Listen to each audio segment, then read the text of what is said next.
The battle for P6 intensifies as VCARB brings huge upgrades. Toto talks about how he tried to guide Michael Massey's decisions, and Franco's price doubles as Red Bull looks to sign him. Do consider subscribing. Let's get into the latest F1 news. VCARB will be running with an updated rear on its car for the final 3 races, taking on components from Red Bull's RB20 for the rest of the season. With Red Bull and VCARB becoming more closely technically aligned, the VCARB 01 will receive the rear suspension and gearbox from the Red Bull RB20 for the final 3 races of the F1 2024 season. With VCARB having had a season of sporadic form in 2024, the final trio of races represents the last chance for the Faenza-based squad to secure 6th place in the Constructors' Championship, a formidable challenge as HAAS and Alpine are each within 5 points, and ahead of VCARB.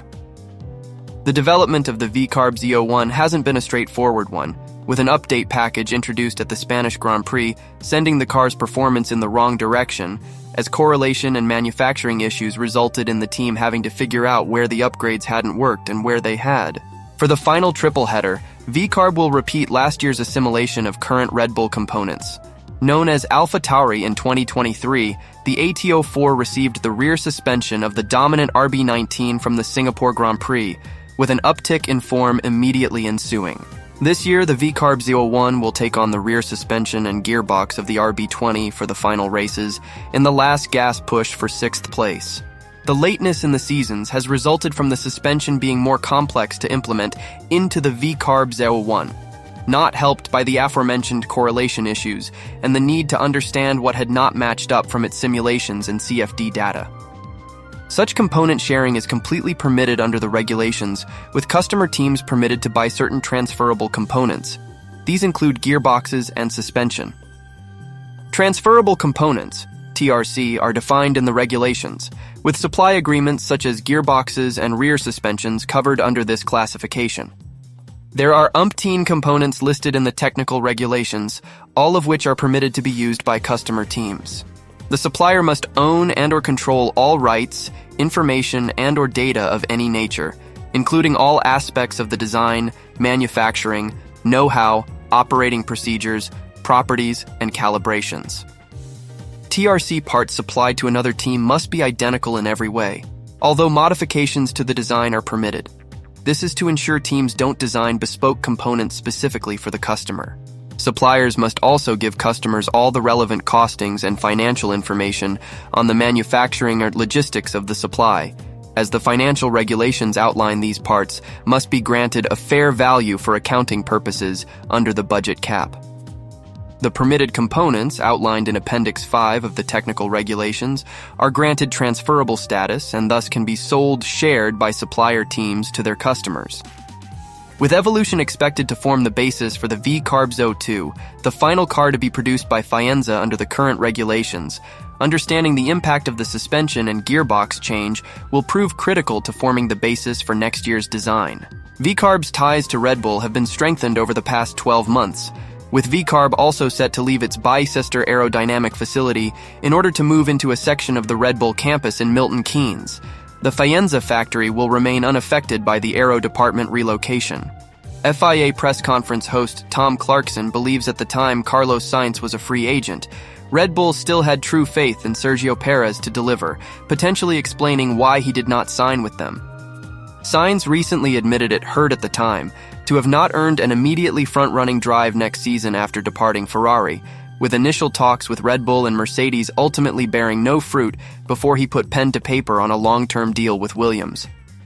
Sainz, a product of Red Bull's junior team and a former Toro Rosso driver, said he spoke to every team with an uncontracted cockpit for 2025 when it was confirmed he would be leaving Ferrari at the end of the season. He has gone on to win 2 Grand Prix this year, while Perez has come under increased pressure for his seat at Red Bull, despite signing a contract extension earlier this season. Team principal Christian Horner said recently the Spaniard wouldn't form part of our plans for next year, ending any speculation that his Williams contract could be ended before it starts to move to Red Bull. I think when Sainz was trying to get a drive at Red Bull, they still had true faith that Checo was the right guy because he had a very strong start to the season, and I think that's one of the reasons they didn't have Sainz, Clarkson said on the F1 Nation podcast.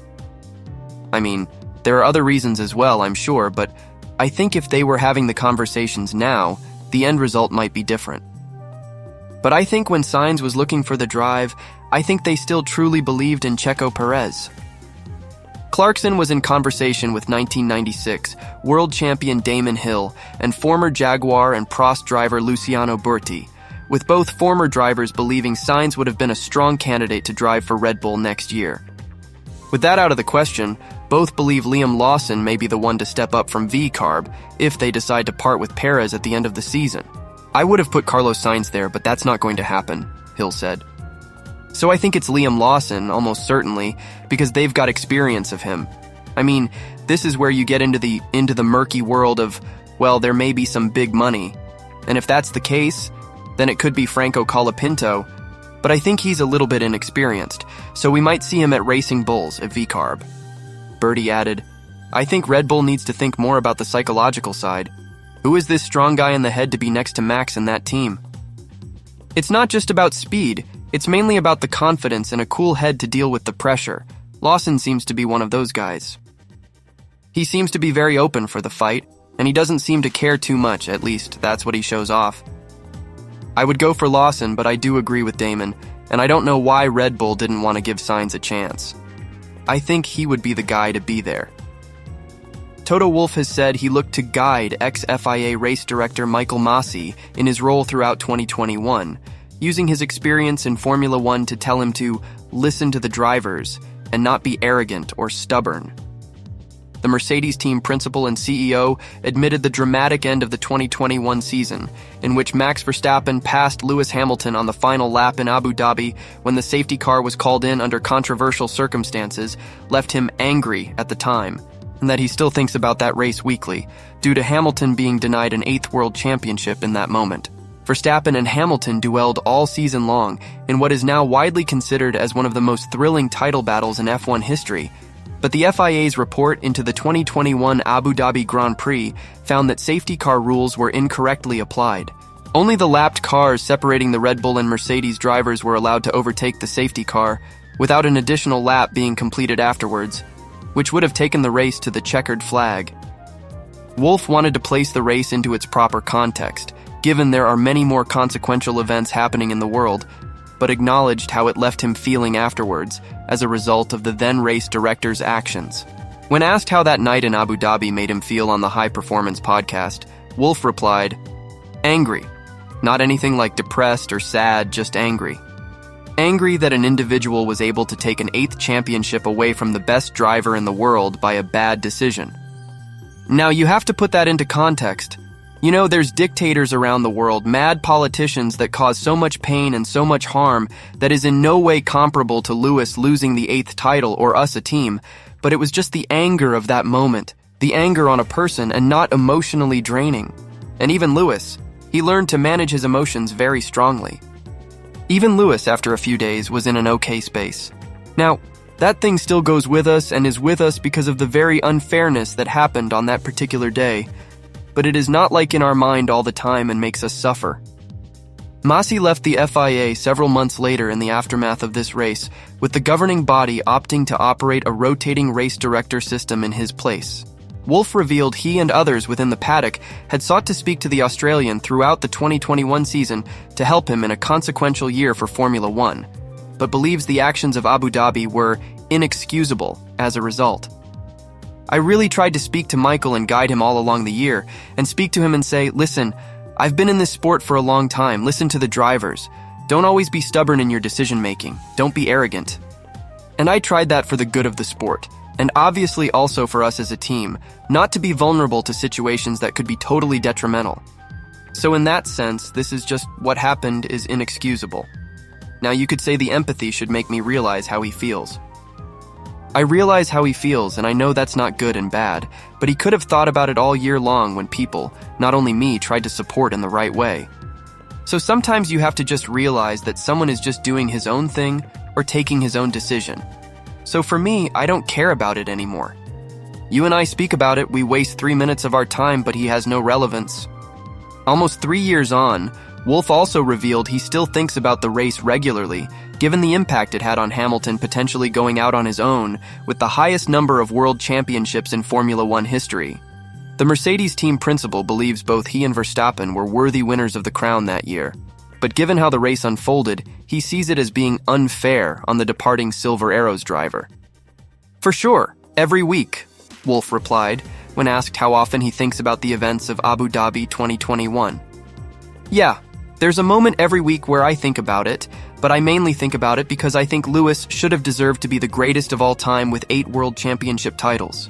And you can argue all along about that year. I think Max and Lewis were deserving champions.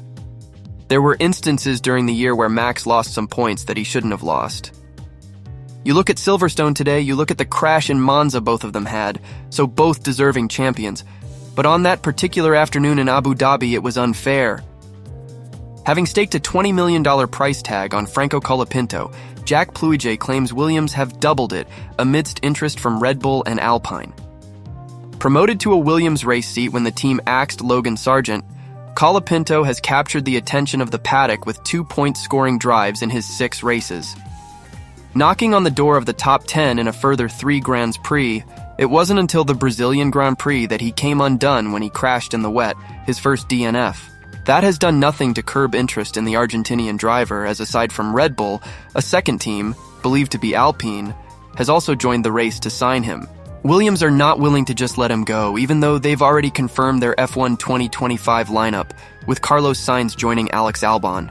When we signed Franco up, team principal James Vowles confirmed to Sky F1, it was on the basis that he was incredibly talented. And it's a typical thing.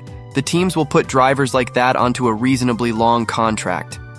All we're doing right now, all I can say right now is we're looking at what options are available for him for the future, and we'll hopefully have some news that we can talk about. But right now, there's not a lot. Those options are said to be Red Bull, who want the driver outright, and Alpine, who according to the Times newspaper are understood to be more open to the idea of a loan deal. And a loan deal may be the only way forward for Colapinto, as Williams have reportedly doubled their asking price. A lot of money has been offered for him, Zigo pundit Jack Pluijay claims. That rich man Carlos Slim is also sponsoring him. But the amount I heard has long since doubled again, because they want more at Williams. It's never going to work to loosen him there.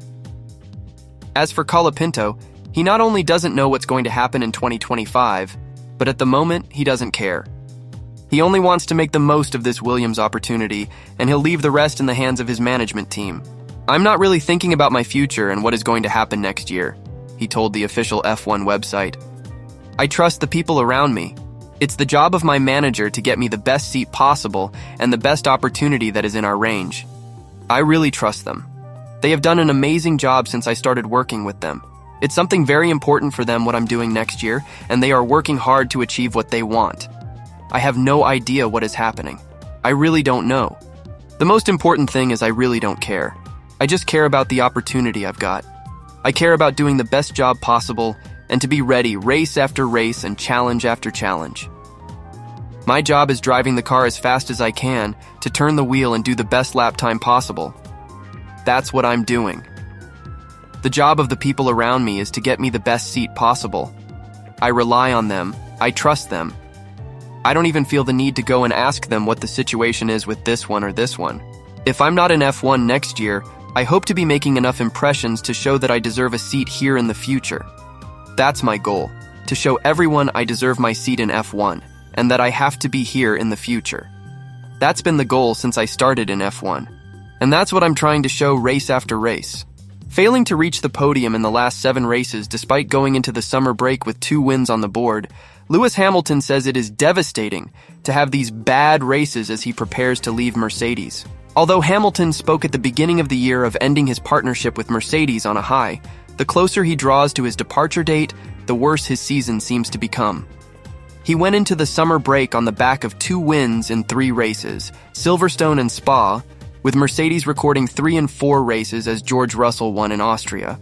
However, in the 7 races since the action resumed, Hamilton hasn't bagged a single podium while Russell has just 1. The Briton didn't hold back at the Brazilian Grand Prix, decrying the damn car after qualifying before telling the media it was the worst it has been. P10 in the Grand Prix, he reiterated his "the worst the car's ever been" claim, before going on to call his W15 a plank of wood. With just 3 races remaining as a Silver Arrows driver, Hamilton says he's doing the best he can with what he's been given. "It doesn't feel good," he said. Obviously, it's devastating to have these bad races in the second half of the season, but all I can say is we're trying coming into the weekends, but it's definitely not acceptable.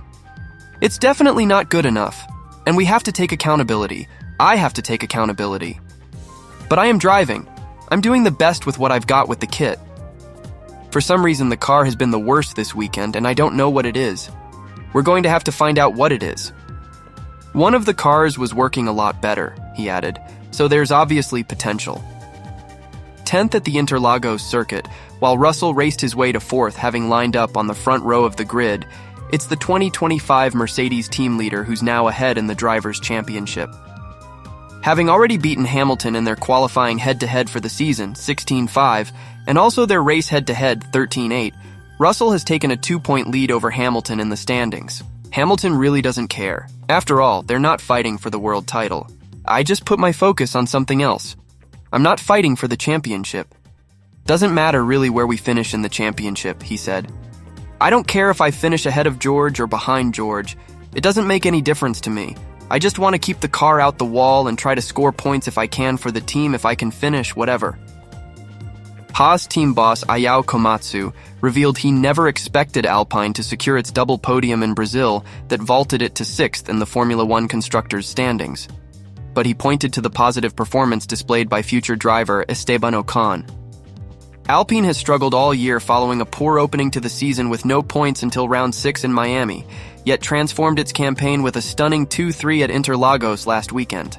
Ocon, who finished second ahead of teammate Pierre Gasly and at one stage pulled out a gap to Max Verstappen whilst leading, will join HAAS in 2025 to partner Oliver Behrman in an all-new lineup, and that gave Komatsu a silver lining to what was a disappointing weekend overall. I never expected Alpine to score a double podium, but we always knew that anything can happen. Komatsu, whose team scored 0 points at the Brazilian Grand Prix, told Autosport. In these kinds of chaotic races, anyone can score 15 points. I wasn't expecting 33 points, but it happened. Congratulations to Alpine, their car was mega in wet conditions, so quick. If there is a positive, Esteban, our driver for next year, drove so well. So I sent a message to congratulate him straight away. You have to respect your opposition. They did a great job. They had the correct car for these conditions. HAAS was comfortably 6th before that result, with Nico Hülkenberg continuing his season-long pace and Kevin Magnussen gathering momentum, only to miss the weekend through illness. But following Ocon and Gasly's performances in the treacherous conditions, as well as RB's double points finish, the 3 teams are separated by just 5 points heading into the final 3 rounds of the season. I think I said with 8 races to go, a nice gap to Alpine, we just have to be on at every single event. That hasn't been the case, conceded Komatsu, whose team is now 7th in the championship. In Austin, we dropped off on Sunday. In Brazil, yes, the car is not quick enough on intermediate tires, but operationally we should have done much, much better. From SQ, there was not a single session which was good enough, so we have to look at ourselves and say if we want to be at the top of the midfield teams, we have to improve operationally. The positive is, if you look at our drivers, Ali in SQ3, without a control box failure, he should have been fighting for P6. So in the dry, we had the pace, but on the inners in wet conditions, we didn't have that much pace. But still, we should have come away with points. I just need to motivate people, so the last 3 races we just have to be on it. Then hopefully, if they are dry races, we should be able to score points. That's it for this one. I'll see you around.